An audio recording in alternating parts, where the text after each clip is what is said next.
a man was in his birthday suit on his birthday at a resort in the Florida Keys, according to deputies, and it's what he's accused of doing in a hot tub that landed him in hot water. Oh, no. With the law, authorities arrested Julio Daniel Rodriguez Coipel on a warrant related to the incident, according to the Monroe County Sheriff's Office.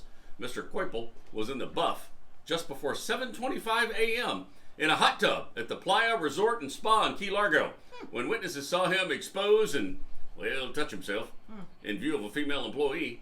After a male employee confronted Mr. Copiel, he screamed, "It's my birthday today!"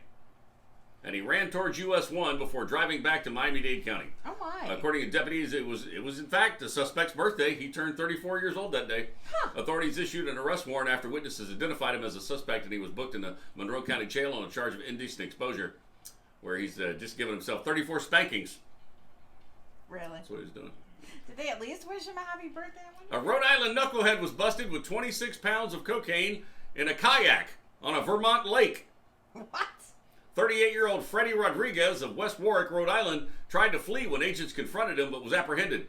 He must have been paddling faster than a wind-up toy. Wait a second. Trying to get to the other side of the lake. He's got some good upper body strength. And let me start this last story by asking, where are your parents? Boys love to play with toy trucks, but Tonka just wasn't enough for one Pittsburgh boy to keep him entertained, so he stole a real Bobcat and took the big boy construction vehicle for a joyride. Police received reports of a stolen construction vehicle barreling down the street and damaging cars and properties. Doorbell camera footage shows part of the Bobcat's rampage. Officers arrived on the scene and were shocked to find the driver was a 10-year-old boy. Oh, my gosh. He was wearing a hard hat and appeared to be enjoying himself. Well, yeah. Investigators say the boy stole the heavy machinery from a nearby construction site. Luckily, no one was hurt. Funny thing is, he got more work done than most of those guys leaning on shovels at Colonial on I-75. Stop it. Oh, my gosh. I have a question because... Kid, you're hired. You know, we've had a few of these knucklehead stories where people steal the big equipment. Do they just leave the keys in there? Is that like... Is there a key? Is it a push start? Like... Are you asking because you're interested in being in a future They knucklehead story? No, because they always seem to get stolen. So I'm wondering if, like, does the key come out? Just people leave it in there? Like, how does one start one? Wow, you got a lot of questions for I do have a lot of somebody questions. that's not that interested in construction.